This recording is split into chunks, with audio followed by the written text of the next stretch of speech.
São da igreja com a paz do Senhor. Estamos reunidos hoje para o estudo de mais uma lição e desta feita, nesta oportunidade, no livro do profeta Ezequiel, capítulo 22. Estamos completando a série de oráculos proféticos, de profecias acerca de Judá, de Jerusalém, de Israel, no segmento que ainda existe na terra prometida. E está, pelo que nós vemos, num tribunal, e o juiz está lendo, por assim dizer, aliás, o júri, passou aqui para o juiz a oportunidade de dar o veredito. Então, o veredito é condenatório, e nós vamos, então, nesse estudo de hoje, ver mais um episódio. Na semana passada, vimos a espada do Senhor, e agora, Jerusalém, a cidade sanguinária. Então, o nosso estudo de hoje é um estudo muito importante, dentro da sequência de estudos. Estudamos esta lição em profundidade no dia 21 de agosto de 2016, portanto, 8 anos atrás. E nesses 8 anos, obviamente, nós crescemos bastante, porque cada vez que você vai avançando nos estudos bíblicos, você vai avançando e vai desenvolvendo cada vez mais, né? Eu preparei, como toda semana faço, um comentário, um guia de estudos, tanto de exegese, que é uma análise a partir do texto original, e também nesse comentário tem uns guias de estudos no final, da abordagem versículo por versículo, e este guia está disponível para quem quiser. Aqui tem só 192 páginas. Só sobre o capítulo 22 do livro do profeta Ezequiel. É uma abordagem que nós partimos do texto original, e aqui nós temos o que nós vamos usar hoje, comentário só a parte do comentário do texto propriamente dito. Vou ver até aqui na nossa tela especial, aqui o comentário completo. Deixa eu só ajustá-lo aqui. Comentário completo. Quem usa o Logos Bible Software tem aqui o índice, o conteúdo, todas as seções e segmentos aqui. E logo no início você tem a apresentação. Esta apresentação, deixa eu aumentar mais um pouquinho aqui, exibir, aumentar para 200, 220, para ficar melhor a visualização. Nós temos a primeira seção, que é a apresentação. Depois da apresentação, nós temos o contexto histórico, você aqui na apresentação, a estrutura do capítulo. Temos os temas centrais do capítulo, e nós temos a aplicação contemporânea. Sempre trabalhamos assim, toda a abordagem, inclusive dos versículos, a conclusão. Depois vem a exegese propriamente dita. Aqui nós temos tanto a apresentação como a introdução. Na exegese propriamente dita, você tem o mesmo tipo de abordagem que foi feito para o capítulo 21, o versículo em hebraico, a transcrição acadêmica dele, com as marcações aqui, análise morfológica. Todas as vezes que você começa a analisar o texto, aqui no caso do texto hebraico, você sempre tem que fazer análise morfológica para saber, nessa análise morfológica, qual o sentido, qual a classe de palavra que pertence à palavra, ou o grupo de palavras que às vezes estão juntas, e sempre faço a análise e o significado. Qual o papel desse constituinte dentro da oração, e depois qual é o papel do constituinte dentro do versículo. Aí você tem sempre duas seções. Uma é a análise, por exemplo, vai rir. Você tem a conjunção, que é aqui no caso o vai rir, está com a conjunção, é uma conjunção conversiva, consecutiva, chamada de consecutiva ou conversiva, é um perfeito consecutivo. Terceira pessoa masculina singular do verbo raiar, que é o verbo ser, ou tornar-se, ou estar, e depois o significado. Então sempre vem essa abordagem. Cada palavra, cada segmento, ou grupo de palavras, como Devar Adonai, Aí você tem aqui Devar Adonai, você tem uma palavra Davar que está no construto e Adonai que está aqui, o tetragrama vocalizado com as vogais de Adonai, que está no absoluto. Então aí você tem essa relação. Palavra de.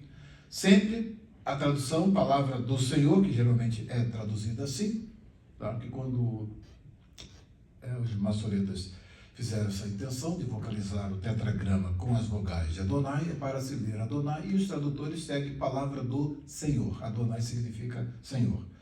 E aí então cada palavra é estudada e o seu significado, faz uma análise morfológica, a sua forma, como ela é constituída e o significado dela em português e qual é a participação dela na construção do sentido da oração, não é? Final. E veio a minha palavra do Senhor dizendo, tá?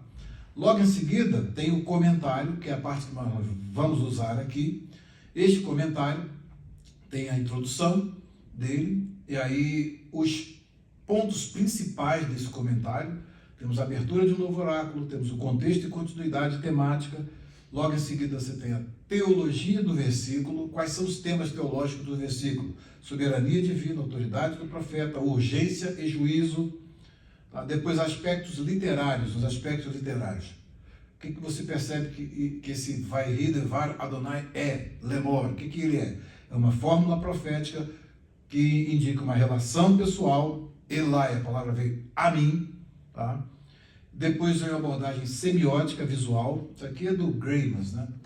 A semiótica visual é uma modalidade de abordagem hoje sobre imagens, tanto na parte de artes, como também na parte de literatura. Então, como poderíamos aplicar essa matriz dentro da análise de um texto que tem um determinado simbolismo? Aí, então, os textos que têm muito simbolismo, eles convidam uma análise semiótica visual. Tá? Então, por isso, eu sempre coloco essa seção aqui. E aí qual é o cenário? Então, sempre aqui você vai ter um cenário descrito, tá? Você sempre vai ter um cenário descrito. Qual é o cenário? Uma visão de Ezequiel em um ambiente desolado, representando o estado de isolamento espiritual do profeta. Ao fundo, luz celestial desce como símbolo da revelação divina. Ele pinta um cenário como se você jogar isso aqui no DALL-E, por exemplo, que é aquele aplicativo que está dentro do chat, né, chat GPT, você vai ver que ele vai construir essa imagem aqui. Vai fazer qual é a análise semiótica visual, qual é o cenário. Você coloca lá esse trecho aqui, ele vai lá te dar esse cenário aí, para você ter uma ideia. Você vai ver o profeta, vai ver a luz vindo sobre o profeta. Este é o cenário. O profeta, quando veio a minha palavra do Senhor. Inclusive a capa que eu pedi para ele fazer sobre a espada do Senhor ficou top demais. Depois você vê no capítulo 21, vê a capa lá, qual foi o que ele usou lá. Ele pegou uma espada vindo lá do céu assim, ficou bacana, né? Indicando que era a espada do Senhor contra Israel. Então hoje nós temos recursos tecnológicos impensáveis em outra era, né? Então todos eles são importantes. Depois da semiótica visual, você tem aqui o cenário, você tem sempre o contraste, né? O contraste entre a escuridão do ambiente ao redor de Ezequiel e a luz divina simboliza a clareza e pureza da mensagem de Deus em meio à corrupção e caos de Jerusalém. Então, este cenário, de um modo geral, quando você coloca para poder construir essa imagem, a semiótica visual vai mostrar exatamente que tem uma diferença entre o estado do profeta, que está sendo iluminado por Deus, numa relação íntima com Deus, numa relação precisa com Deus, e os outros que estão numa péssima relação. Daí, luz e escuridão. Então, essas duas imagens, luz e escuridão, são ambientes que descrevem o estado do profeta e o estado da nação, representada principalmente pelos seus líderes, que é o foco da lição de hoje. A liderança. Em seguida, nós vamos ver as construções de significados, que já seguem só isolando a parte do que foi do cenário, tá? Luz, isolamento, fogo, energia, tudo isso aqui são elementos que vão percorrer o texto de hoje. Tá? Nós vamos ver essas imagens, o fogo queimando, escória, você vai ver metais, fundição, separação de elementos através do fogo, tudo isso indicando o juízo, qual é a proposta do juízo de Deus. Então, essa linguagem semiótica, essa linguagem simbólica, ela precisa de ter uma análise simbólica. Então isso é muito importante. Fogo ou energia e depois a aplicação contemporânea. Sempre ao terminar cada versículo tem aplicação. Bem, o que esse texto quer dizer para mim hoje? Então você tem a importância da revelação, a responsabilidade do porta-voz de Deus, o profeta no caso, e resposta à palavra de Deus. Então você tem esses elementos. Aqui você tem a importância da revelação em todo e qualquer contexto, mesmo nesse de julgamento. Qual é a importância da palavra? Então aí você tem a importância da revelação, que a revelação vai caracterizar o momento daqueles que estão ouvindo numa radiografia, né, divina. É o estado deles, que aparentemente por fora pode estar tudo direitinho, mas quando se lançar a luz divina, passa um CAT scan dele ali, né, aí pronto, você vai ver tudo como é que está a situação aos olhos de Deus. Está dando para entender? Tranquilo? Então a aplicação, ela se baseia nessa responsabilidade do porta-voz. Aqui você vai ter o porta-voz autêntico e, encerrando o capítulo, tem os porta-vozes que não são porta-vozes credenciados, os falsos profetas, que neste meio também estão produzindo as suas profecias.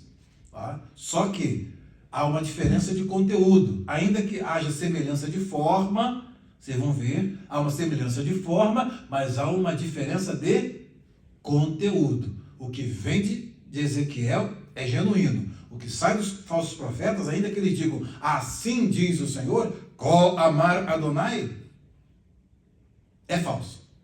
Então o rótulo é o mesmo, mas o conteúdo é diferente. Tá? Então isso é muito importante. E a resposta é como o auditório reage àquilo que Deus fala. Então a nossa abordagem, de um modo geral, se vocês quiserem fazer isso, eu gosto de fazer isso todo dia, né? Eu fico até ontem eu fiquei até 5 horas da manhã. Já estou trabalhando o texto do capítulo 28 de Ezequiel, que é um dos textos bem complexos aí na perspectiva de muitos, do capítulo 26, 27, 28, que são os oráculos sobre Tiro.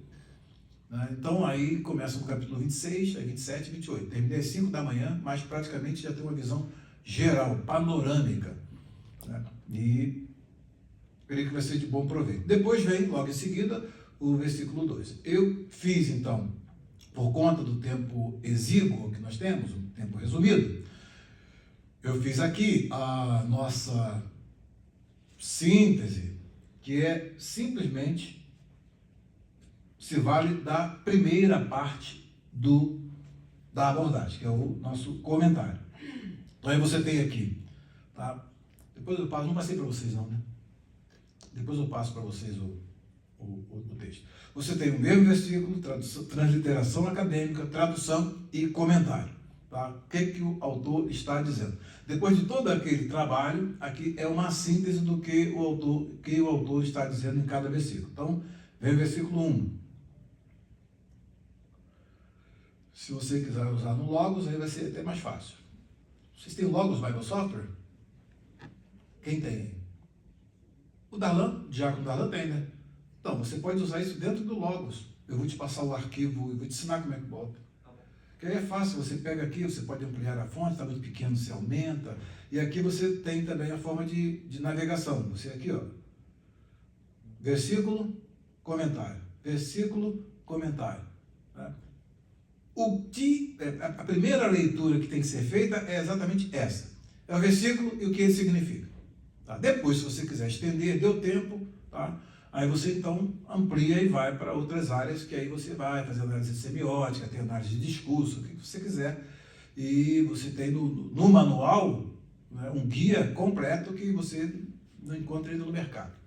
Né? Ainda não tem disponível assim, é um trabalho bem dedicado, tá? Mas está disponível, tá? Para vocês. Ok? Então esse é o material que a gente tem dispondo e vamos usar uma parte dele hoje. Tá? Eu falei com o Lafayette que eu fazia a abordagem tipo Joalho, viu? Lafayette, não faz não, pastor. O Joalho não. Sabe como é que o Joalho fez? 13 minutos, deram a oportunidade para ele desenvolver o estudo bíblico, em 13 minutos ele fez a lição. É fácil de fazer assim. Mas não é o nosso caso aqui, eu acho ainda, né? Vamos lá. Bem, então nós estamos 10h39. No máximo 11h30 a gente termina. Tá certo? Combinado? Tá bom assim? Porque dá tempo das cozinheiras terminarem o almoço lá embaixo, né? Senão, aí até que faz aí as crianças, aí tudo mais, elas sobem, aí dá tempo de a gente, o almoço está pronto lá embaixo. Vamos então aqui ao nossa lição de hoje. Tá na tela principal aqui do Logos, eu dividi em 3 telas. Então nós temos hoje Jerusalém, a cidade sanguinária. Tá? Só o título da lição já evoca o quê?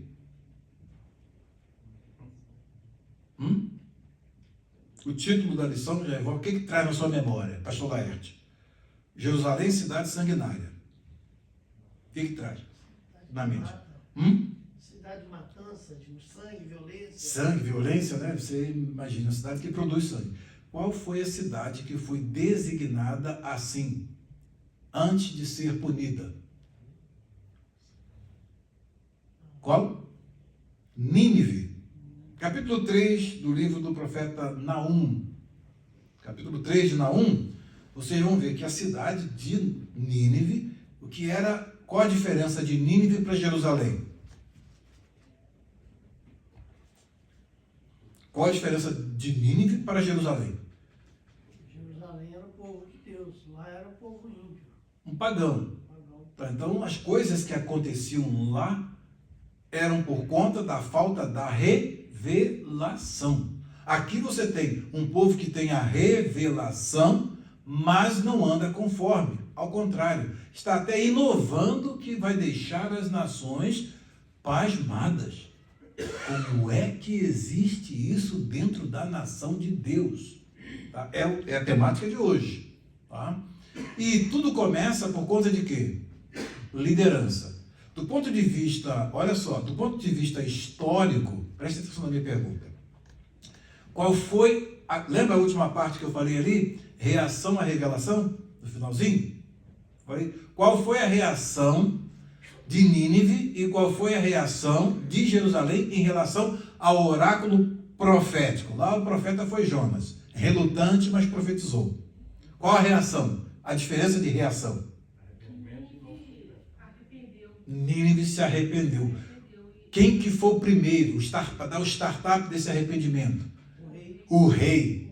A liderança, o líder, ouviu o oráculo, ainda 40 dias e Nínive será subvertida. Meu Deus! Não! Senhor, tem misericórdia de nós. Tirou as vestes reais, foi para o saque, para a cinza e convocou toda a nação para fazer a mesma coisa. Nem os animais podiam comer. E Jerusalém, com o profeta Ezequiel, como é que foi a reação? Esse é um contador de provérbios, de história. Ao crer no que o profeta disse, Nínive foi totalmente diferente. Né? Creu no que o profeta Jonas disse. Lembra alguma coisa que Jesus falou em relação a essa diferença de tratamento no dia futuro, no julgamento? Qual que vai ser julgado com mais rigor? Aquela geração que conhecia a palavra de Deus, estava com a palavra de Deus na mão. Aquele povo, um povo pagão, só ouviu uma profecia na vida, mudou todo o rumo da história. E a gente que está com um caminhão, hein? Porém, o Senhor tinha a intenção de salvar aquele povo. Tudo bem. Já no caso dessa turma nossa aí, o Senhor falou que enviaria o espírito do engano, que eles profetizariam mentira e eles creriam nessa mentira. Então eram vários profetizando a paz, vai ter abundância, nós estamos no caminho certo, e um que não abria a boca, por gesto, falava, o cenário era... Pantomima. O cenário era todo levado ao povo para descrer mesmo. Mas vamos à raiz. A raiz começa como? Por que eles foram entregues à vontade permissiva de Deus? Por abandonar a verdade, como é que nós chamamos? Quais são as 3? A diretiva. Diretiva, aprovativa e permissiva. Eles estavam no eixo da vontade. Nesse caso, eles estão na vontade. Quando Deus entrega, né, a nação, a liderança, o povo, o indivíduo, a si mesmo, né? Deus simplesmente deixa ele andar segundo o seu. Ainda dá uma ajudinha ainda, né? Quem é que vai fazer Acabe cair lá em Ramote Gileade? Que está tão. É o eixo da vontade permissiva de Deus. Há uma diferença. Né? Mas tudo começa com a rejeição da vontade revelada, da vontade diretiva. Se rejeita, aí Deus às vezes aprova e no final Deus permite acontecer, entrega a si mesmo. E a diferença, já no caso de Nínive, Deus tinha um propósito. A palavra poderia ter o mesmo efeito nos dois cenários. Sendo que, por conta da luz que Jerusalém tinha, se esperava uma resposta melhor. De Jerusalém ou de Nínive? De Jerusalém. Daí Jesus falou que haveria mais rigor no juízo. Dá uma olhada nesse versículo, dá uma procurada aí nesse versículo. Através dos dois profetas a gente vê o Senhor fazendo lembrar do passado. Sim. Do passado, muito tempo, Jeremias, quanto tempo ficou ali entre eles? Percebe? Então é aquela luta, anos e mais anos ali falando e madrugando, se eu lembro de e falando e madrugando e falando e orientando e ouvido de mercador, aí Deus então basta. Quando Deus diz basta, aí meu amigo, o trem descarrilhou e vai embora. Não tem mais jeito, tá? Ladeira abaixo. Esses falsos profetas não quer dizer muita coisa não, porque para quem tem conhecimento e conhece esse Deus, é fácil de fazer a conta. Identificar.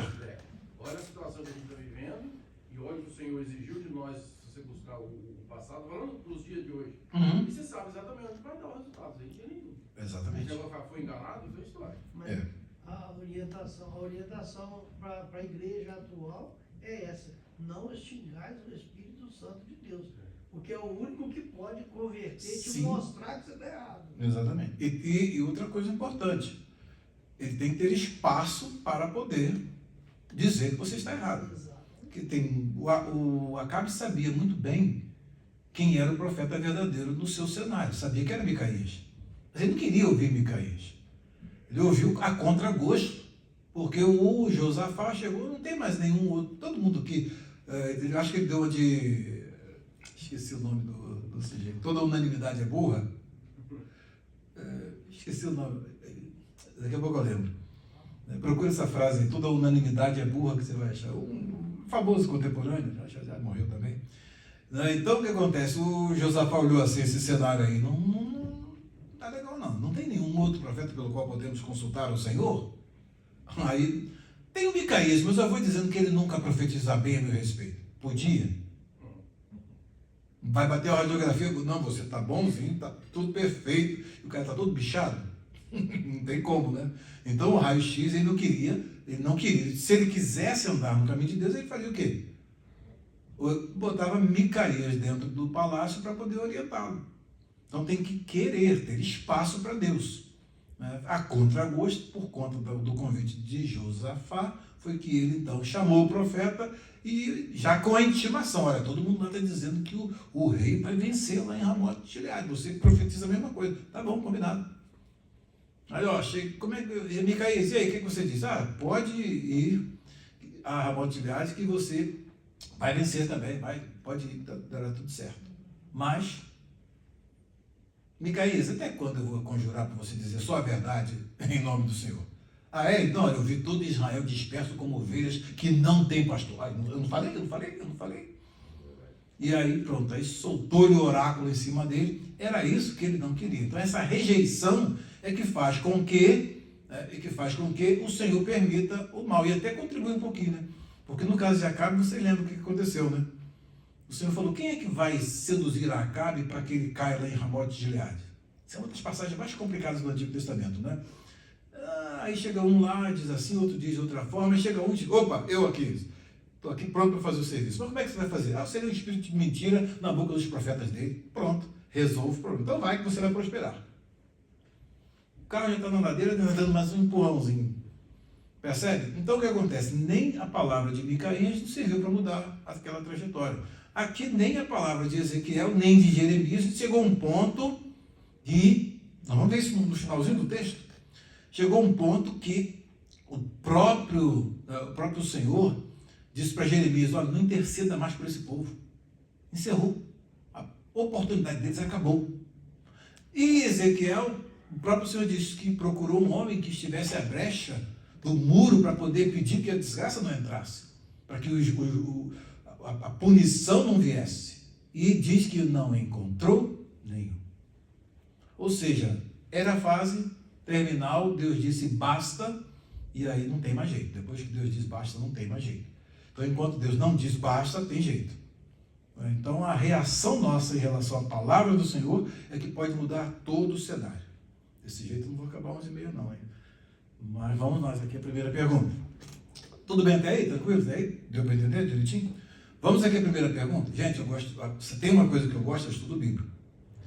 Por isso eu estudo o texto a semana toda, escrevo, analiso cada palavra, não passa uma do texto hebraico sem fazer a análise e ver o que ela significa, para poder depois montar pelo menos aqui uma xícara desse oceano. Então, eu preciso ter liberdade, porque Deus está falando para nós esses dias, gente. Deus não está usando o pastor Manuel à toa, não. Deus está falando para nós. Nós somos esses que agora a palavra de Deus está vindo a nós. Qual é a nossa reação? Como é que nós estamos recebendo a palavra de Deus? Ela está penetrando nas áreas sombrias da nossa vida, e a gente precisa o quê? Saber que Deus está falando para nós. O pastor Manuel é profeta. Ele não está escrevendo lá, vou escrever sobre esse texto aqui. Não, o Senhor falou que usa ele, e ele passa madrugadas pedindo ao Senhor para poder dar o conteúdo da lição. Então a gente tem que valorizar isso, porque senão a gente daqui a pouco também está cheio daquele povo, está cheio de profecia e não vale nada, não serve. Qual é a nossa reação diante da palavra de Deus? Então nós estamos aqui porque nós estamos estudando um texto que Deus está falando para nós. Já começou a falar para nós, então a gente precisa estar aberto. Deixar que eu falei, tem que ter liberdade. O Espírito Santo precisa ter liberdade na igreja. A gente não pode chegar ao Espírito Santo, você só tem até tal hora para você poder usar, daí você para. Não pode ser assim, a gente tem que ter essa liberdade, e eu gosto de ter liberdade. Se vocês me permitirem, a gente vai indo, vamos fundo desse poço, porque a gente precisa. Não é por uma questão, porque nós precisamos do que Deus está falando para nós, para melhorar a nossa vida cada vez mais diante do Senhor. A nossa primeira pergunta. Nossa primeira pergunta é a seguinte: como Jerusalém foi denominada por Deus, além de derramar sangue, o que ela tinha dentro de si e o que Deus a fez ser de todas as nações? Versículos de 1 ao 4. Versículos 1 ao 4. Então nós temos aqui: veio a minha palavra do Senhor dizendo: tu, pois, ó filho do homem, acaso julgarás a cidade sanguinária? Faze-lhe conhecer, pois, todas as suas abominações. Então, o primeiro ponto que a gente vê aqui, Deus está colocando o profeta como o quê? Ele aqui é o que vai, é o júri, né? Ele que vai fazer a avaliação. É feita a exposição de motivos, ele vai ter que mostrar para o réu, quem é aqui o réu, ou a ré. Jerusalém é a cidade sanguinária. Qual é a figura de linguagem que é utilizada aqui? Qual é a figura de linguagem utilizada? Metonímia. Quando se fala em Jerusalém, a cidade sanguinária, qual é aqui as abominações de Jerusalém? É Jerusalém o físico, a cidade em si? Nós estamos falando o quê? Dos moradores, e aqui especificamente é a liderança, que nós vamos ver que o foco dessa profecia é a liderança lá em Jerusalém. E o povo da terra que está vinculado umbilicalmente aos líderes. Líder que dá exemplo, o povo segue um bom exemplo. Líder que dá mau exemplo, o povo segue um mau exemplo. Então aqui o texto vai primeiramente se dirigir ao líder. Então Jerusalém é uma metonímia para indicar que Deus está falando a todo o povo morador de Jerusalém, e Jerusalém é a capital, tá? Todos os arrabaldes ali, todas as redondezas ali daquela região que compunha o Reino do Sul, está como foco todos os moradores daquela área que ainda é uma área autônoma, né? uma nação autônoma dentro do território de Israel. Então, aquela parte do sul que está ocupada pelas duas tribos na sua maioria. 2 tribos e meia, né? 2 tribos. Ok? Então, é uma metonímia que está sendo utilizada. E Deus está dizendo, acaso julgarás? Então, faze-lhe conhecer, pois, todas as suas abominações. E dize, assim diz o Senhor Deus, ai da cidade que derrama sangue no meio de si, para que venha o seu tempo e que faz ídolos contra si mesma para se contaminar.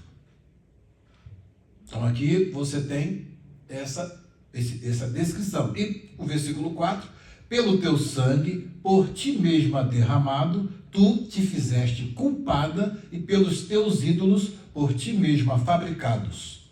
Tu te contaminaste e fizeste chegar o dia do teu julgamento e o término dos teus anos, por isso eu te fiz objeto de opróbrio das nações e escárnio de todas as terras.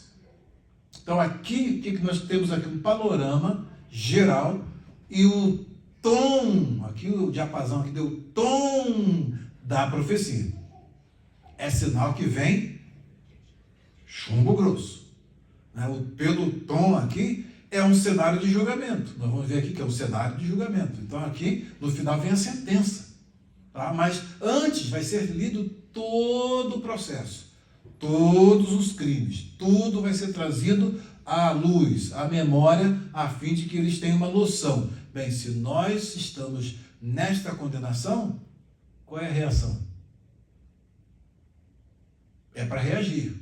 Mas a apatia espiritual é tanta que nem um oráculo pesado como esse acorda esse povo. Eles estão numa inércia espiritual. Eles estão numa apatia, né, numa condição tão sombria que nada os acorda. São ovelhas para o matadouro. Se para desconhecer, vai dar uma sensação assim, parece que eles não conheciam nada da lei. Eu sei que é uma... Essa linguagem é importante, por quê? Porque quando Deus diz para fazer de conhecido, não é que eles não conheciam porque tinham a lei. Mas lembra que até a lei, de vez em quando andava sumida por lá, um outro dia eu achou escondido na casa de Deus a lei. Para vocês terem uma ideia da noção. Ou seja, você vai ver aqui no decorrer do capítulo que a liderança está para lá de Marte, não vou nem dizer de Bagdá, não, está para lá de Marte em relação à lei de Deus. Não tem mais nenhum compromisso. Percebe? Então, esta condição, ela só é agora como se Deus estivesse revelando tudo de novo. Porque, como é que vocês estão? Olha, vocês estão assim, vocês estão assim. Se pegasse o livro da lei, lembra aquela vez que o livro da lei foi lido diante do rei? Falou, meu Deus, essa aí é a nossa condição? Ih, rapaz, então o negócio está, vamos fazer uma reforma aí. Vamos restaurar essa situação. Ele acordou. Aqui o profeta vai ser usado por Deus para descrever o quadro terminal desse paciente. Vamos usar essa linguagem aqui. É o quadro terminal. E vocês percebem que a reação deles é uma reação de apatia. Acaba aquela profecia, né? Não surte aquele efeito como aconteceu lá em Nínive. E então, o que ocorre? Nós vamos ver no decorrer do capítulo que o foco é a liderança. Começa pela liderança. Gente, mas o estado está muito grave. O paciente está em putrefação ética, moral e espiritual. Tá? Então, vocês vão ver que a situação está muito temerária.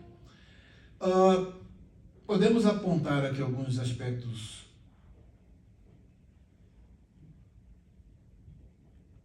de síntese do que nós vimos aqui. Eu coloquei já aqui as nossas palavras respondidas. Tá? E com base nesses 4 versículos, quais são os pontos que a gente vai destacar? A denominação de Jerusalém por Deus. A pergunta é, como ela foi denominada por Deus? Então, a denominação de Jerusalém por Deus, Jerusalém foi chamada de cidade sanguinária devido ao derramamento de sangue inocente em seu meio. Então, estava um Rio de Janeiro, por exemplo. Estava uma situação complicada de violência dentro da cidade, devido ao derramamento de sangue inocente em seu meio. Esse título reflete o caráter moral e espiritual decadente da cidade.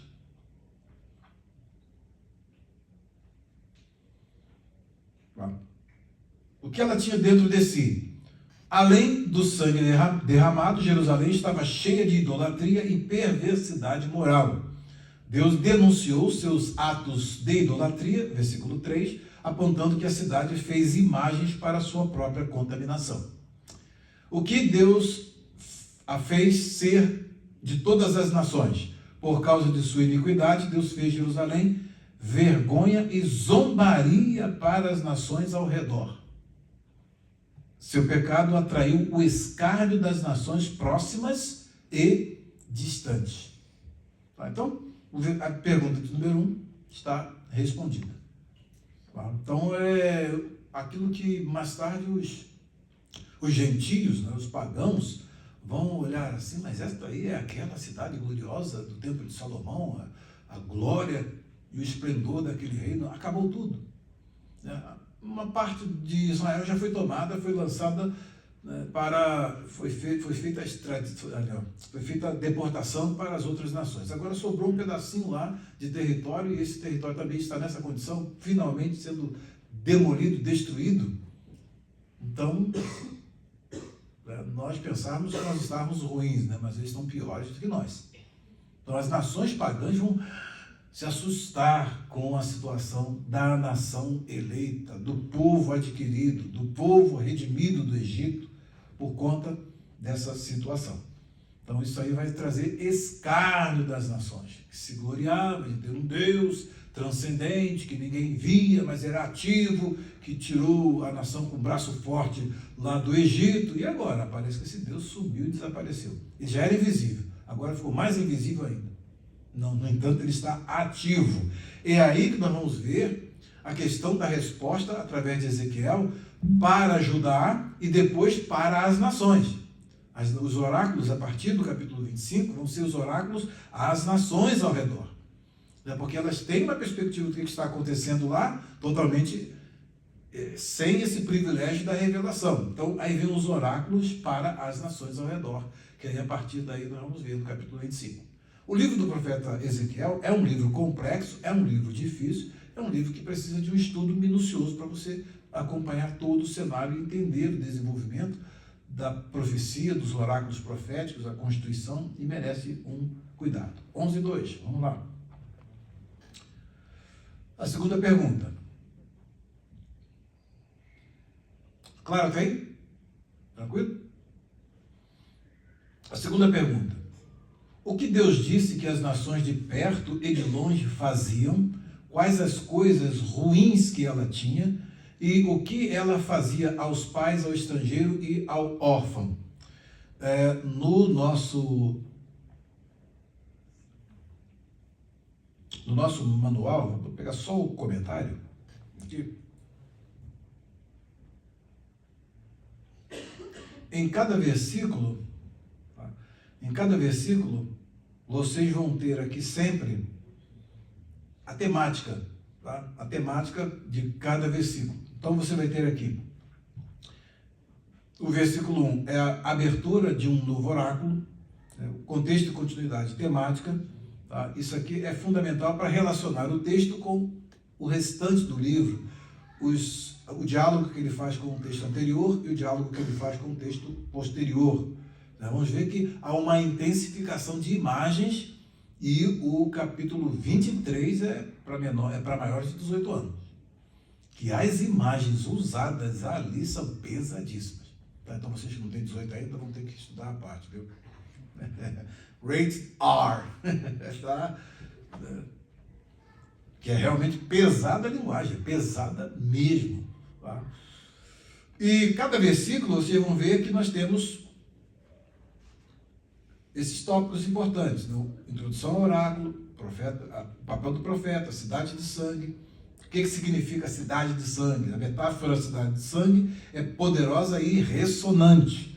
Refere-se ao derramamento de sangue inocente e à injustiça sistêmica, ou seja, todos os cantos a partir de lá do palácio e todas as vizinhanças do palácio e toda a nação, a violência se espalhou.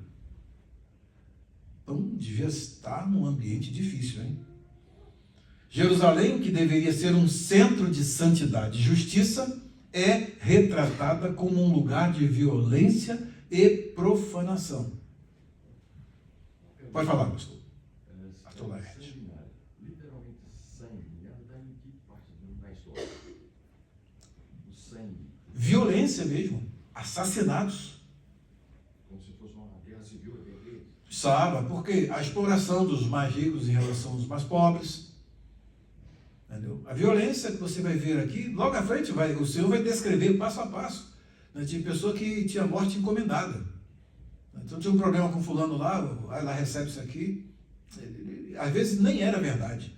Né? Mas eles difamavam a pessoa e mandavam o agente ir lá matar.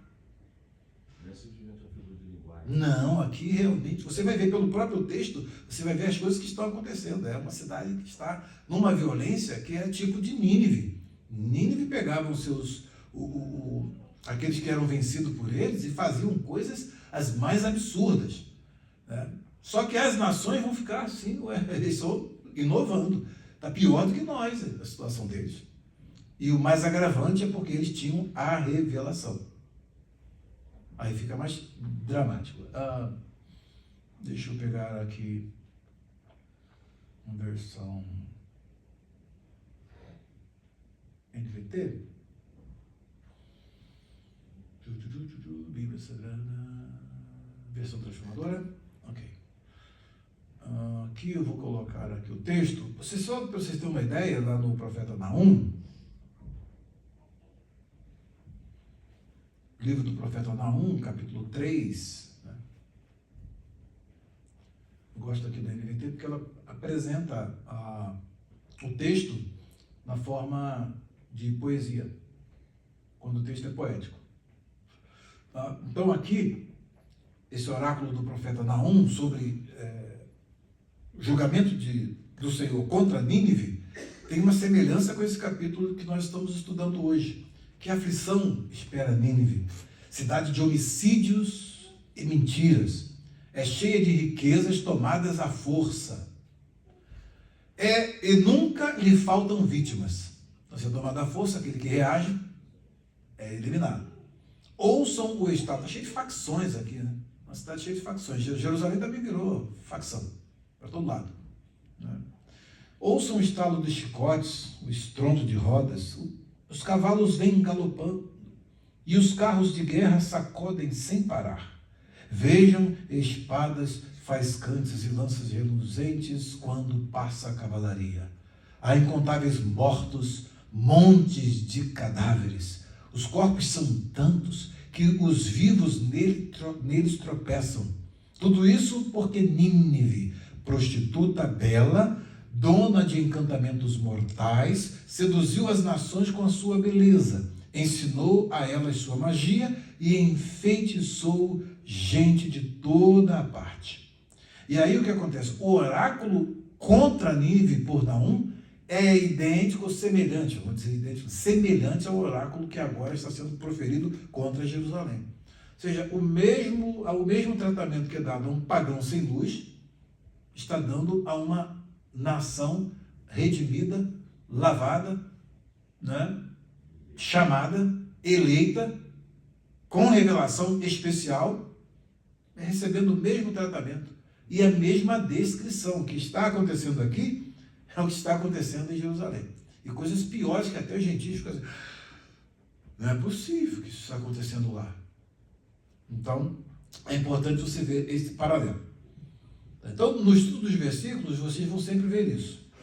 Aqui no versículo de número 5,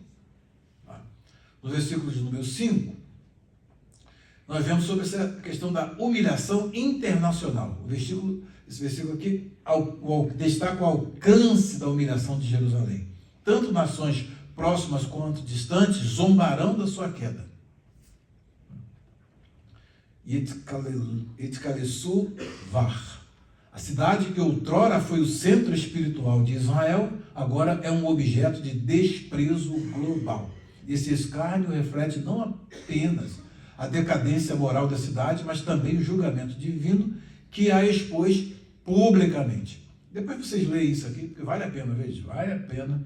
Aí você vai ver a reputação profanada, tumulto e caos, são os temas teológicos dentro desse versículo de número 5. Mas como o nosso tempo é curto, vamos aqui então às respostas objetivas.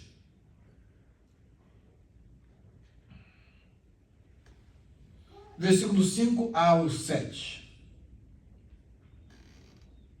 5 ao 7. Aqui. 5 ao 7. Então nós temos aqui.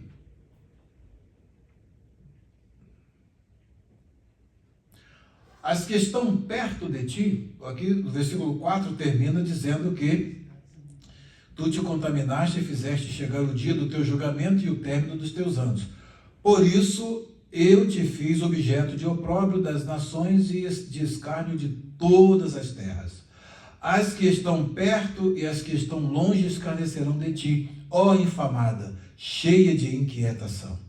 Eis que os príncipes de Israel, aqui nós vemos uma segmentação, tá? Essa, inclusive, a própria Almeida Revista Atualizada, ela tem essa marca que tem esse negrito aqui, versículo 6. Você sabe bem que o versículo 6 tem um destaque, que começa uma nova sessão.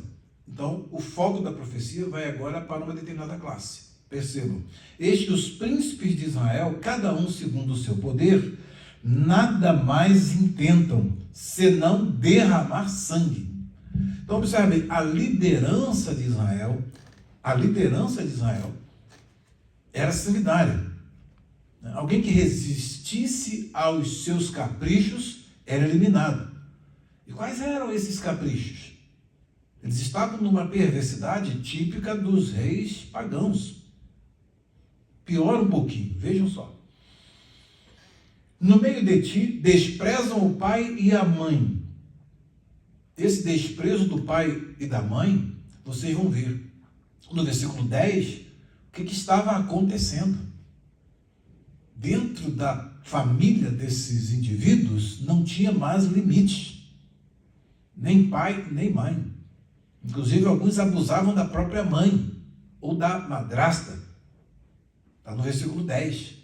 Olha o nível de moralidade que chegou esses indivíduos, a degradação moral que eles chegaram.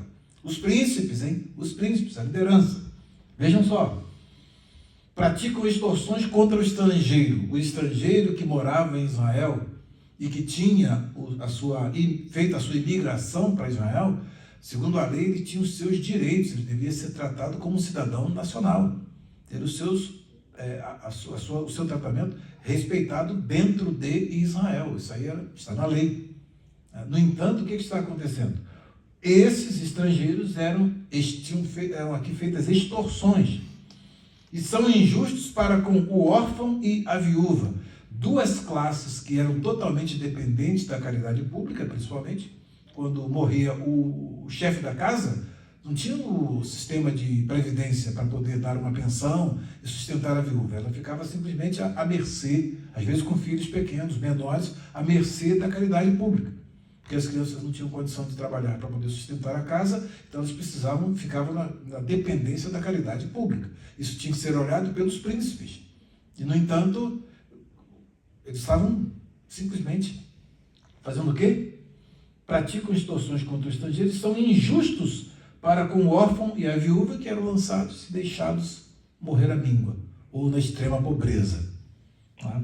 Desprezaste as minhas coisas santas, aí vai para o lado da adoração, do santuário.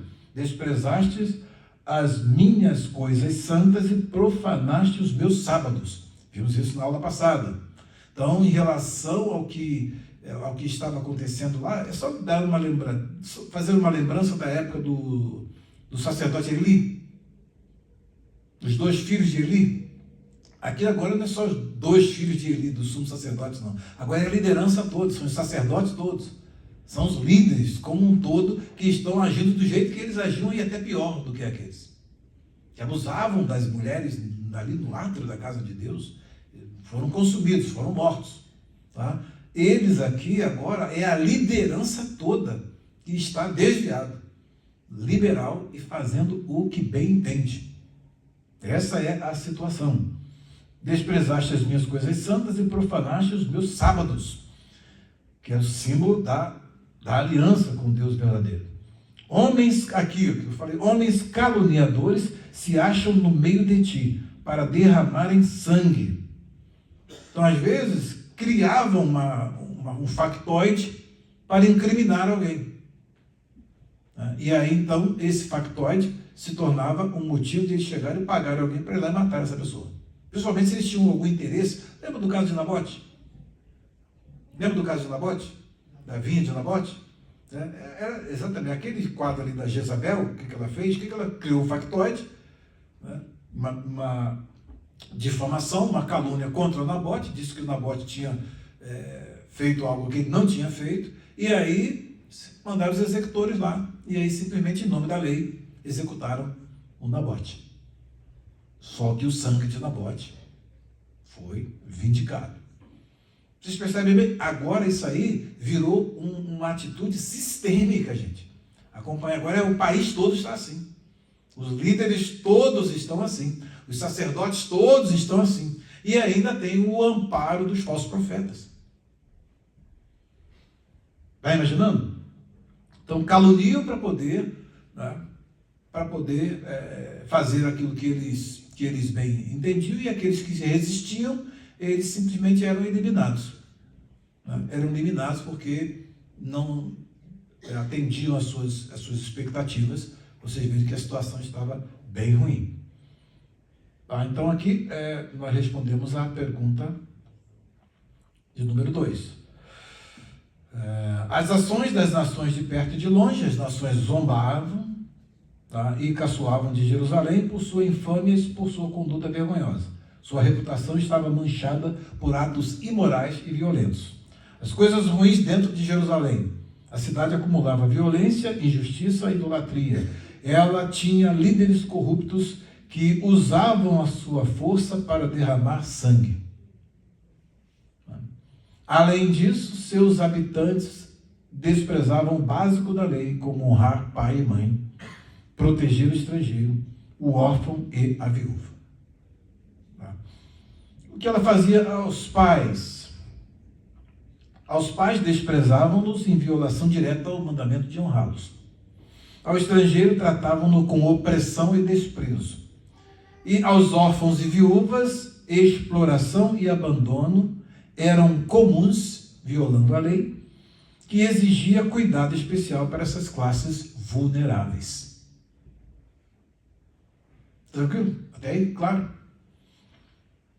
Pergunta de número 3. O que Jerusalém desprezou e o que ela profanou? Que tipo de homens tinha dentro dela? E o que eles faziam sobre os montes e o que faziam a seu pai? Os versículos 8 ao versículo 10.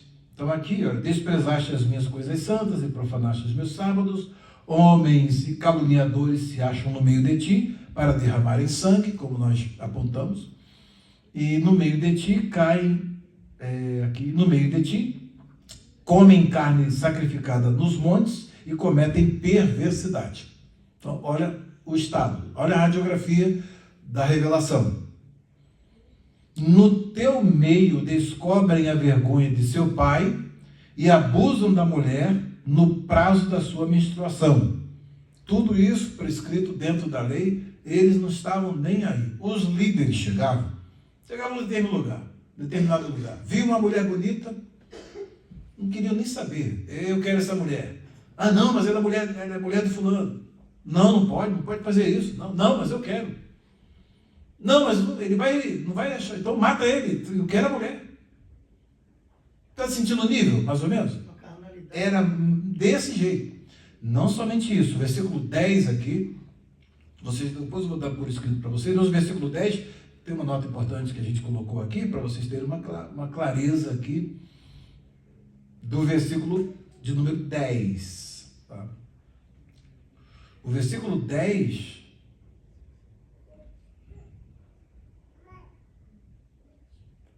ele tem um ponto aqui que é muito, muito interessante. Aqui.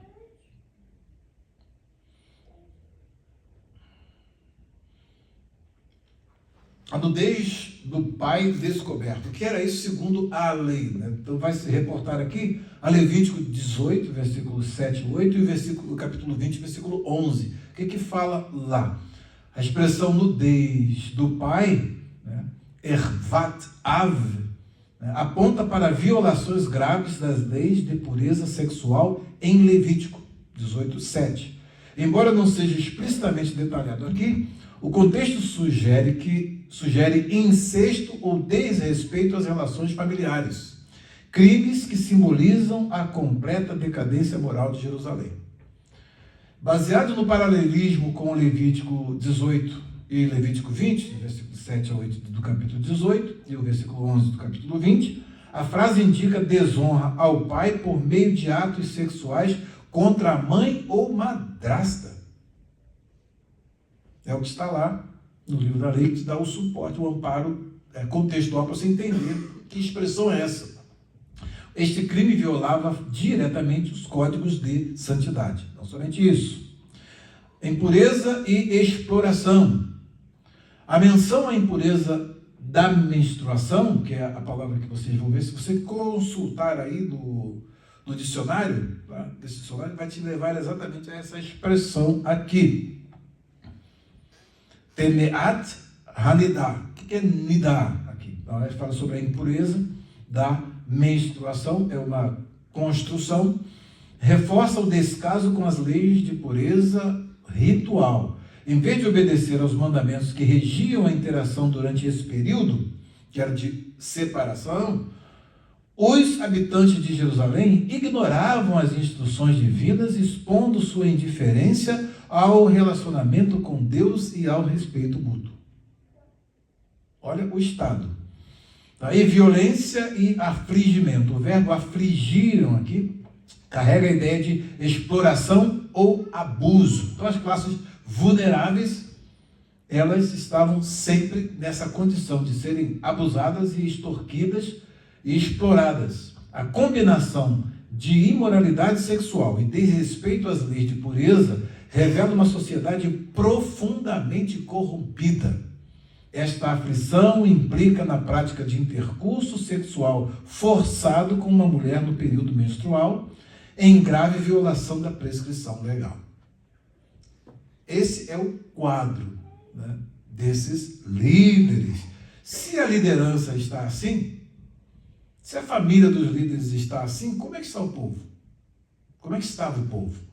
Daí Jerusalém se torna a cidade sanguinária e toda ela está condenada por conta dessas ações que estão acontecendo dentro dela.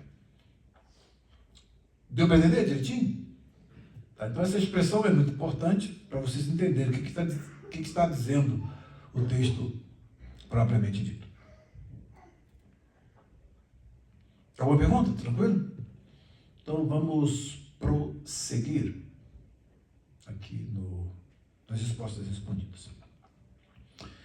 Então, desprezou as coisas sagradas, profanou os sábados, que era o sinal da aliança de Deus com a nação, transformando-o em dias comuns, tipos de homens dentro dela, caluniadores e violentos que habitavam em Jerusalém, suas palavras eram usadas para incitar discórdia, culminando em derramamento de sangue.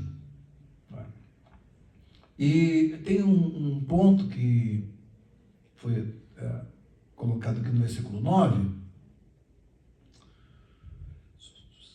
No versículo 9, que é esse aqui, ó. A calúnia como ferramenta de violência. A calúnia como ferramenta de violência. O versículo 9, ele começa denunciando a presença desses caluniadores. Anshei Rahil, que são os caluniadores. Essas pessoas não apenas difamavam, mas usavam suas palavras para incitar violência e derramamento de sangue. A calúnia, na tradição bíblica, é vista como uma arma poderosa e destrutiva, comparável ao assassinato. Tá? Recentemente, agora essa semana, uma senhora, depois de muito tempo, segundo ela mesma disse, diante das câmeras da CNN, tá? Estava no X, né? Apareceu a notícia lá. Ela confessando que ela caluniou alguns jovens muito tempo na época de estudante. Isso infernizou a vida desse pessoal até os dias de hoje. Esse tempo todo. E agora ela vem dizer que aquilo não existiu, ela não foi estuprada, coisa nenhuma. E pediu perdão simplesmente. E o dano que ocorreu. Então, o que está dizendo aqui, a calúnia é uma arma poderosa e destrutiva, comparável ao assassinato. Ou seja, o que aconteceu em relação a esse pessoal? Eles tiveram a sua reputação assassinada e prejudicou a vida deles durante esses anos todos. Percebe? Por causa de uma calúnia. Né? Ela simplesmente caluniou e agora, depois de muitos anos, lá, uma vez se converteu, né? Aí se arrependeu e falou que aquilo foi mentira na época de estudante. Veja bem. Então, o ponto aqui é que isso está acontecendo dentro de Jerusalém, da cidade santa, do povo adquirido. Tá? Então, isso é muito importante. E em relação à questão da palavra, isso é muito importante, até mesmo nas nossas relações interpessoais. O apóstolo Paulo disse, se algum for pego em alguma ofensa, diz assim, vós que sois espirituais, encaminhai-os tais com espírito de mansidão, para que você também não seja tentado. Então, o que acontece? Se você vê uma coisa que está percebendo, a reação da pessoa, ela está afetada de alguma forma, você não vai incentivar para aquilo piorar, não. Você tem que, você é espiritual, mostrando que você não está nesse nível. Você olha assim e percebe, não está bem, então tem alguma coisa que eu preciso amenizar para poder mudar esse quadro. Você vai com uma palavra branda, desvia o furor, mas a dura suscita a ira. Então, se você chega, a pessoa está numa situação de fragilidade, você ainda vai e joga ainda mais uma bomba, aí você acaba destruindo tudo. Então, aqui, não só a calúnia, mas a Bíblia mesmo ensina que a palavra branda desvia o furor, mas a dura suscita a ira. Então, nós temos que aprender isso também para as nossas relações pessoais, porque às vezes é uma situação, você percebe que a pessoa está reagindo, você já percebe que ela não está bem. Aí você já vai, ainda faz um sarcasmo, ainda faz alguma coisa para poder piorar mais a situação, e você estraga tudo. E o prejuízo, né? Então aqui, a calúnia, você viu, era uma forma de destruir. E hoje, até hoje, temos visto vidas destruídas por conta de calúnias e difamações. Então, é comparável ao assassinato. E Jesus fala a respeito disso. Falar a respeito disso, né? De palavras assassinas. Vê lá no Evangelho que você vai encontrar isso. Ok, é só isso que eu queria apontar. Vamos aqui na sequência. Tem 2 minutos para terminar, isso for 11h30. Eu paro e encerro. Vamos aqui. A próxima pergunta. Aqui o que eles faziam lá sobre os montes, né? Realizavam seus banquetes idólatras, adorando deuses estrangeiros e participando de práticas imorais. E o que faziam a seu pai, cometiam atos imorais e violavam as leis de pureza sexual. Descobrir a nudez do pai era uma expressão para descrever incesto ou relações ilícitas dentro da família. Mas isso nem no Novo Testamento não acontecia nada disso, nunca aconteceu, não é isso? Vai lá em 1 Coríntios capítulo 5. Vê lá que você vai ver lá um indivíduo que abusou da sua madrasta. Tá? Então, é possível que aconteça isso. Tá? Mas não deve acontecer. O que Deus disse que cada um fazia e o que todos faziam e o que cobravam por avareza e como agiram com Deus e o que Deus fez contra eles. Versículos 11 ao 13. Versículos 11 ao 13. Um comete abominação com a mulher do seu próximo, adultério. Outro contamina torpemente a sua nora. E outro humilha no meio de ti a sua irmã, filha de seu pai. Olha a família dos líderes como é que está. Os príncipes de Israel. Dá para imaginar? O apóstolo Paulo vai dizer isso na primeira epístola. Coisas que nem entre gentios Eles ficam escandalizados se acontecer de alguém abusar da mulher do seu pai. E, no entanto, isso está acontecendo em Jerusalém e aconteceu na igreja de Corinto. Essa igreja é um exemplo, né? Aconteceu na igreja de Corinto, para vocês terem uma ideia. Tá? Então, olha aqui o nível em que eles estão. Não tinha mais nenhum laço familiar, isso tudo estava cortado. Ali vale tudo. Né? Para esses líderes, vale tudo. E no que diz respeito à mulher do seu próximo, se o próximo resistisse, ele ia lá e mandava, caluniava e mandava matar. Você tem uma ideia de como é que está a situação. Tá? No meio de ti, aceitam subornos para se derramar sangue. Olha aqui, pastor Laerte. Suborno para derramar sangue. Quanto você quer para eliminar o fulano? Mas por que eliminar o fulano? Eu elimino o fulano porque eu quero a mulher dele. Como é que é? Não, eu quero tanto. Vai. O homem de Belial estava lá mesmo, né? Para fazer o serviço. Olha como é que estava a situação. O que você está rindo, velho? Você está para chorar, né? Eu estou rindo pelo cara falando que é mais fácil você achar alguém para matar o outro por R$2.000 do que um servente pedreiro por 200. Então, Facilidade. a situação aqui está num nível que para uma nação de Deus, gente, é um nível muito baixo. E tem mais. Aceitam subornos para se derramar sangue, usura e lucros tomaste, extorquindo-o. Exploraste o teu próximo com extorsão, mas de mim te esqueceste, diz o Senhor. Tem a Jota, né? Mas hoje em dia não tem mais não, né? Acabou, né? O pastor Valdir um dia perguntou se já tinha. Fica baixo, fala baixo. Né? Será que ainda tem? Tá. Eis, aí vem, olha aqui a mudança de próxima perícope aqui. Há uma mudança. Eis que bato as minhas palmas com furor contra ti, contra a exploração que praticaste e por causa da tua culpa de sangue que há no meio de ti. Estará firme o teu coração? Tá? Aqui, vocês vão observar, tem vários pontos importantes aqui.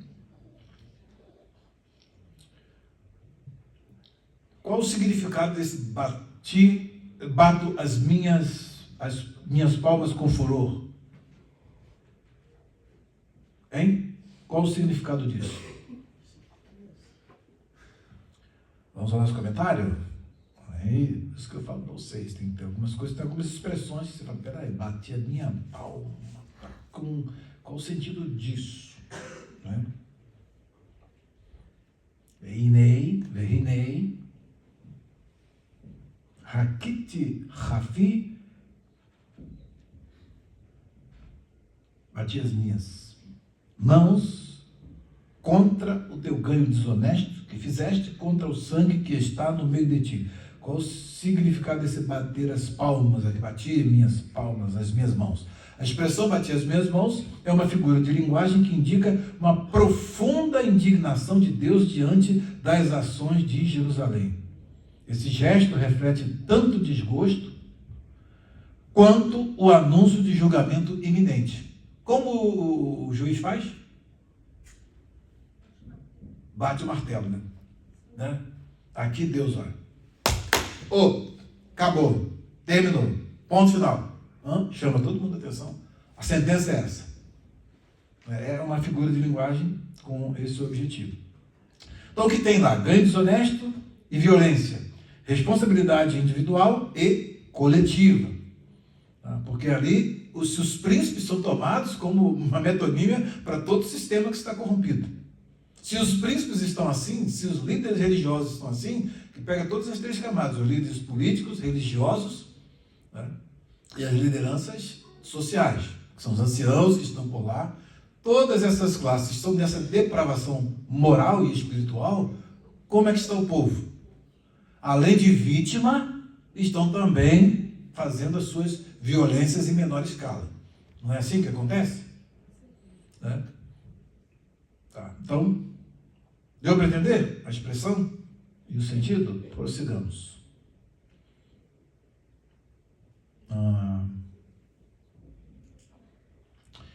Quais as perguntas que Deus fez ao morador de Jerusalém, o que ele disse que faria, e o que ele poria a termo e o que eles seriam entre os gentios? 14 ao 18. Estarão fortes as tuas mãos, e nos dias que eu vier tratar contigo, eu, o Senhor, o disse e o farei.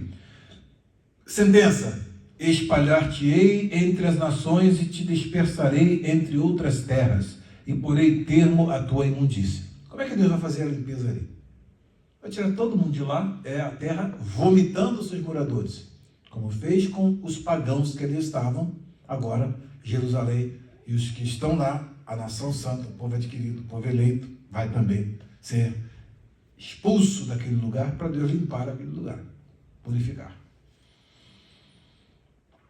Serás profanada em ti mesma à vista das nações e saberás que eu sou o Senhor.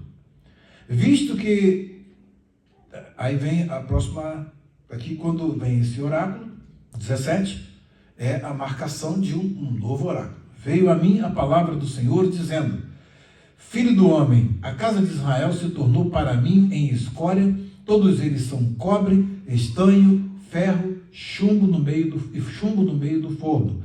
Em escória de prata se tornaram. Então, é o versículo de número 18 que já pega aqui a lição, a pergunta do número 6. O que Deus disse que reuniria, como Jerusalém seria derretida e o que o Senhor faria sobre ela. 19 a 22. Portanto, assim diz o Senhor Deus: pois que todos vós vos tornastes em escória, eis que vos ajuntarei no meio de Jerusalém. O que é escória? Faz aí, usa aí o linkzinho, o dicionário, faz uma pesquisa rápida. O que é essa escória? Sujeira, mas a gente já deu ali a dica, né? Aqui, do ponto de vista da junção ali para fazer a purificação, né, da prata, para tirar, a escória toda é feita através dessa fundição, esse jato de fogo, coloca dentro do fogo, e então ela vai, a escória solta dela e pega o elemento puro e é retirado. E a escória, né, vira ali lixo. Achou aí? Fez uma pesquisa? Escória é um resíduo sólido ou impurezas que se formam durante o processo de fundição de metais. Quando o metal é aquecido e purificado, as impurezas sobem para a superfície e se solidificam, formando a escória. Esse é o termo, é associado a algo impuro ou indesejável. Tá, então aqui nesse caso é uma linguagem metafórica baseada nessa experiência de vida. Tá? Então, é essa separação. Tá? Essa separação. Infelizmente, né, a essência, por conta da quebra da aliança, acabou. O que sobrou agora lá é só a escória. Então essa escória serve para quê? Como ajuntam a prata e o cobre, e o ferro, e o chumbo, e o estanho no meio do forno, para soprar o fogo sobre eles, a fim de se fundirem, assim vos ajuntarei na minha ira e no meu furor, e ali vos deixarei e fundirei. Um versículo. Então, assim como o fogo derrete os metais, Deus usaria seu julgamento para expor e purificar os pecados do povo. Jerusalém seria, entre aspas aqui, derretida pela ira divina, submetida a um processo de disciplina severa. Esse é o sentido das metáforas utilizadas aqui. E o que o Senhor faria sobre ela? Deus soprou sua indignação sobre Jerusalém, simbolizando sua ira como um fogo consumidor. Ele os colocaria em julgamento, consumindo suas impurezas espirituais e morais. Então, para fazer toda essa purificação, eles teriam que passar por esse processo, que no caso aqui seja um processo doloroso, a fim de que depois, libertos da idolatria e de todas essas atitudes que estão sendo descritas aqui, desta imoralidade sistêmica, aí então, quando voltassem para a terra, prometido novamente, 70 anos dentro dessa fornalha, aí eles estariam purificados disso. Quando eles voltam para a terra prometida, pode-se ver tudo lá dentro, mas não tem mais idolatria. Acabou. Só assim que eles foram curados da idolatria. Se chega no Novo Testamento, eles têm formalidade, tem uma série de coisas, as segmentações, as seitas que surgiram, né? Os determinados fariseus, os publicanos, os herodianos e tudo mais, os saduceus, mas não se vê falar em idolatria nunca mais. Tá? Então, pelo menos isso eles foram curados. Até aí tudo bem? Tranquilo? Tá, depois vou passar para vocês o material de estudo, que aí vocês têm toda uma descrição desse processo direitinho. Nosso tempo não permite. 11h40, o relógio marca. O que Deus disse que Jerusalém se tornou, quem conspirava dentro dela e o que os sacerdotes faziam. Vejam bem que o problema é sistêmico, mas aqui é a liderança. Versículos 23 ao 26.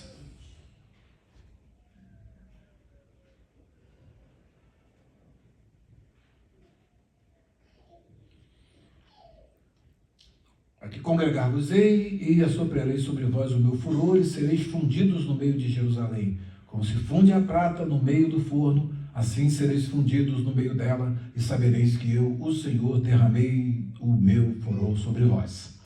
Veio a minha palavra do Senhor dizendo: filho do homem, dize-lhe, tu és terra que não está purificada e que não tem chuva no dia da indignação.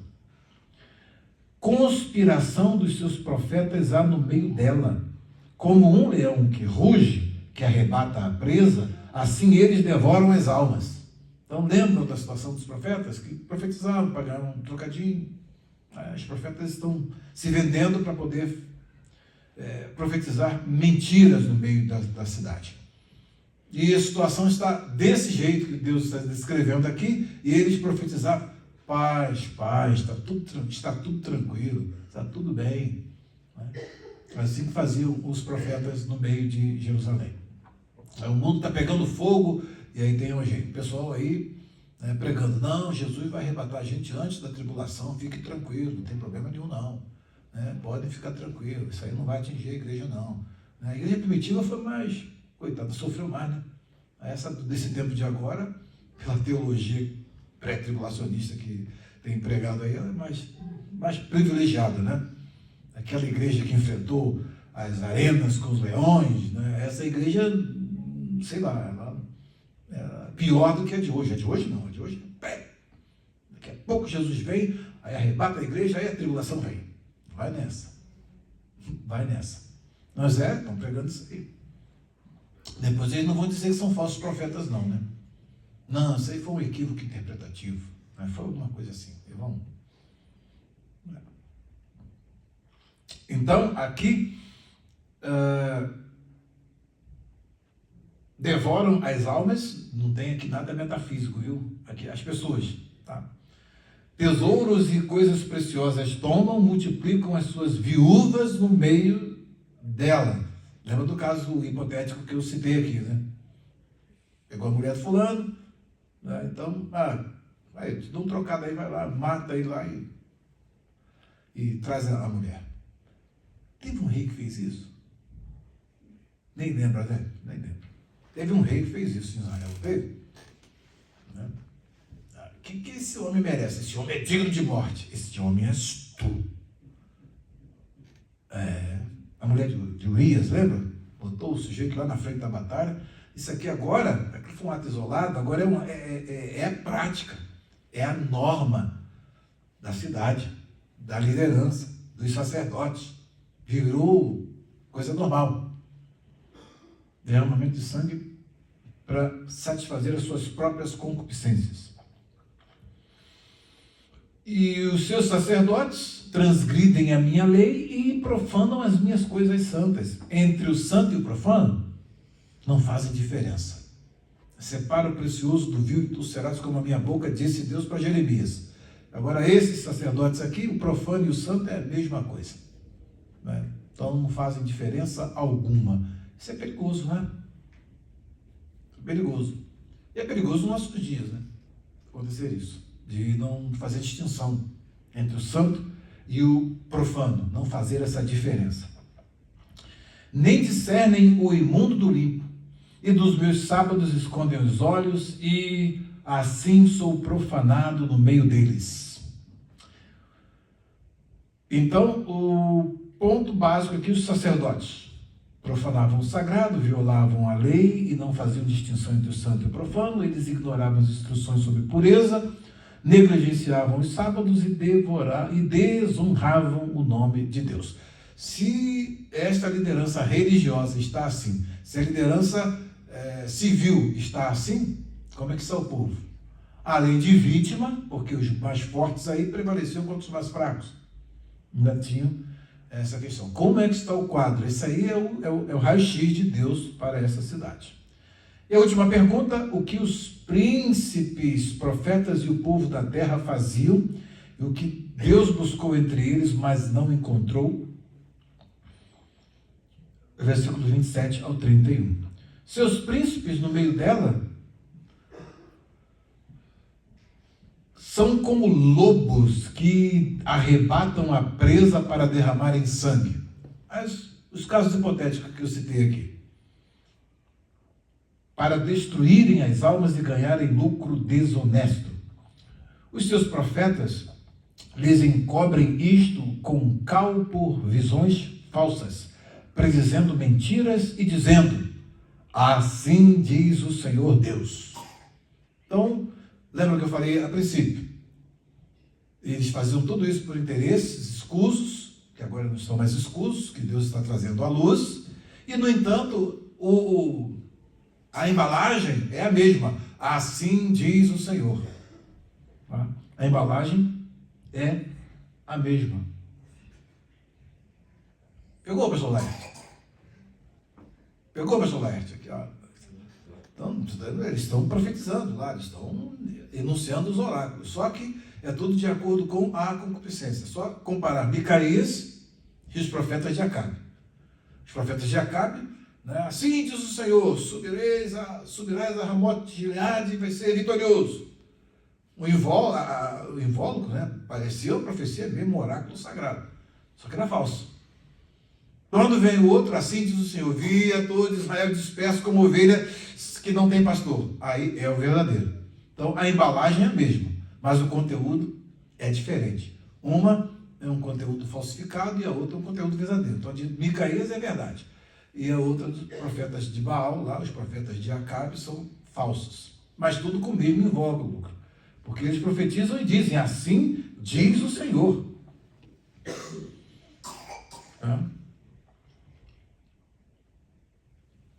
Assim diz o Senhor Deus, sem que o Senhor tenha falado.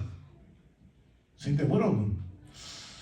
Contra o povo da terra praticam extorsão, andam roubando, fazem violência ao aflito e ao necessitado e ao estrangeiro, oprimem sem razão. Então você observa que as mesmas práticas aqui focando na liderança. Se toda a liderança está assim, o povo é cúmplice, participa e, ao mesmo tempo, se torna vítima desses lobos devoradores. O apóstolo Paulo falou a respeito de lobos, né? Em capítulo 20 de Atos dos Apóstolos, que quando eu partir, entrarão no meio de vós lobos vorazes, né? Que não perdoarão ao rebanho. Hoje não tem, né? Hoje não tem. Hoje, né? Graças a Deus, não tem. Vocês estão aí. Estão no YouTube. Todo dia você pode ver que tem um lobo voraz lá falando uma besteira, falando uma outra, cada uma coisa que a gente ouve. Meu Deus do céu. É um absurdo. Mas estão aí. E tem aqueles que ouvem, né? Infelizmente. Daí então, veja o versículo 30, que é o versículo ponto-chave aqui. Busquei entre eles um homem que tapasse o muro e se colocasse na brecha perante mim, a favor dessa terra, para que eu não a destruísse. Mas ninguém achei. Então, nessa situação de calamidade que está acontecendo e vai acontecer, Deus procura, não aparece um intercessor. Não achou ninguém que se colocasse a brecha para poder mudar. Não, pelo menos um está intercedendo para que isso não aconteça. Para que eu não destrua. Não tinha um. A única possibilidade lá, que Jeremias estava lá, né, o Senhor falou, não, eu quero ver dentre eles, você não nem interceda mais por esse povo, não. Mas entre esse povo não tinha um que Deus podia contar para poder falar, Senhor, muda esse quadro, né? Derrama o espírito de arrependimento, faça uma mudança no teu propósito, porque nós vamos mudar o nosso. Ninguém aparece. Tem uns artigos bons aí, pena que a gente não dá para ler, mas vocês depois deem uma lida, né, muito bom sobre essa questão aí do intercessor. Isso aí, de uma certa forma, nós vamos perceber o quê? Nós estamos hoje também indo para esse grande momento de destruição. E quem se apresentou como o mediador no meio dessa situação? Para nos livrar? O Senhor Jesus. Tipologicamente, aqui temos hoje um mediador. Isso aí, pegar a epístola aos Hebreus, aí vocês vão ver que Jesus é esse mediador, que está todo mundo condenado para a fornalha, mas o mediador conseguiu nos resgatar para nós não irmos juntos, né? Então, quando o negócio fica sério, nós temos um lugar separado e preparado para nós. Uhum. Procurou, não achou ninguém. Exato. Inclusive, o único que tinha lá, melhorzinho, né, foi lá e Deus mandou tirar de lá antes de acontecer a tragédia na cidade, né? Isso não dá base para arrebatamento pré-tribulacional, não, né? Senão aí invalida todo o Apocalipse. Por isso eu derramei sobre eles a minha indignação, com o fogo do meu furor os consumi. Fiz cair-lhes sobre a cabeça o castigo do seu procedimento, diz o Senhor Deus. Aí o oráculo termina assim, e não somente isso, vai continuar logo em seguida, né? Que quando veio o capítulo 23, veio a minha palavra do Senhor do homem, filho do homem, vou contar uma história para você. Houve duas mulheres, e aí ele vai contar uma história que vai ser a lição da próxima semana. Que o Senhor nos abençoe, que o Senhor nos guarde, que no meio desse caos nós possamos ser pelo menos esses intercessores para poder procurar pedir de Deus a bênção de Deus para o seu povo, o despertamento de Deus para o seu povo, não sermos vítimas desse entorpecimento que esses líderes ficaram entorpecidos a tal ponto de que não viu nada de útil, nada de bom para fazer pelo povo de Deus, mas só se locupletar e acabando de nós vivemos essa situação que poderia ter sido muito diferente. Fala alguma coisa com vocês? Deu para entender? Pegou, pastor Nilson? Quase caindo já, né? E isso para nós é Deus falando para nós. Como Ezequiel, depois de morto, ainda fala. Que nós ouçamos o que o Espírito diz às igrejas, que o Senhor nos abençoe.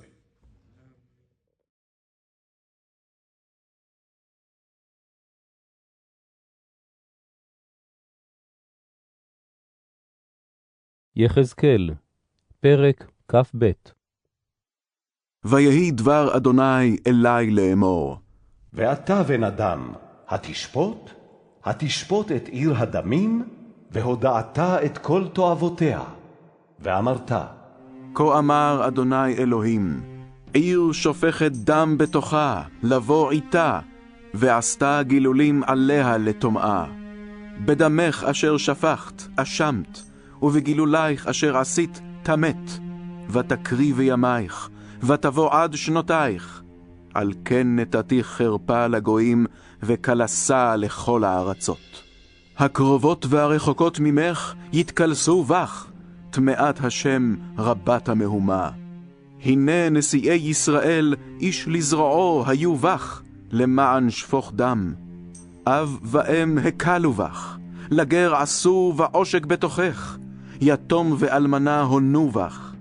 קודשי בזית, ואת שבתותי חיללת. אנשי רכיל היו בך, למען שפוך דם, ואל ההרים אכלו בך, זימה עשו בתוכך. ערוות אב גילה בך, טמאת הנידה עינו בך. ואיש את אשת רעהו עשה תועבה, ואיש את כלתו טימא וזימה, ואיש את אחותו בת אביו עינה בך. שוחד לקחו בך למען שפוך דם, נשך ותרבית לקחת, ותבצעי רעייך בעושק, ואותי שכחת. נאום אדוני אלוהים. והנה הכיתי כפי אל ביצעך אשר עשית, ועל דמך אשר היו בתוכך. היעמוד ליבך, אם תחזקנה ידייך, לימים אשר אני עושה אותך?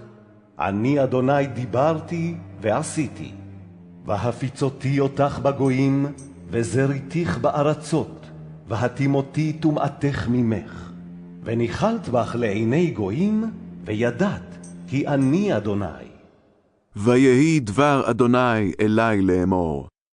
בן אדם, היו לי בית ישראל לשיג, כולם נחושת ובדיל, וברזל ועופרת בתוך כור, שיגים כסף היו. לכן כה אמר אדוני אלוהים, יען היות כולכם לשיגים, לכן הנני קובץ אתכם אל תוך ירושלים. קבוצת כסף ונחושת, וברזל ועופרת ובדיל אל תוך כור, לפחת עליו אש, להנתיך. כן אקבוץ באפי ובחמתי, והנחתי והיתכתי אתכם. וכינסתי אתכם, ונפחתי עליכם באש עברתי, וניתחתם בתוכה. כהיתוך כסף בתוך כור, כן תותחו בתוכה. וידעתם כי אני אדוני שפכתי חמתי עליכם. ויהי דבר אדוני אלי לאמור. בן אדם, אמור לה. את ארץ לא מטוהרה היא, לא גושמה ביום זעם. קשר נביאיה בתוכה, כארי שואג טורף טרף. נפש אכלו, חוסן ויקר ייקחו, אלמנותיה הרבו בתוכה. כהניה חמסו תורתי, ויחללו קודשי. בין קודש לחול לא הבדילו, ובין הטמא לטהור לא הודיעו, ומשבתותי העלימו עיניהם, ואכל בתוכם. שריה וקרבה כזאבים טורפי טרף, לשפוך דם, לאבד נפשות, למען בצוע בצע. ונביאיה תחו להם תפל, חוזים שב, וקוסמים להם כזב, אומרים, כה אמר אדוני אלוהים, ואדוני לא דיבר. עם הארץ עשקו עושק, וגזלו גזל, ועני ואביון הונו, ואת הגר עשקו בלא משפט. ואבקש מהם איש גודר גדר, ועומד בפרץ לפניי, בעד הארץ, לבלתי שחתה, ולא מצאתי. ואשפוך עליהם זעמי, באש עברתי כליתים, דרכם בראשם נתתי. נאום אדוני אלוהים.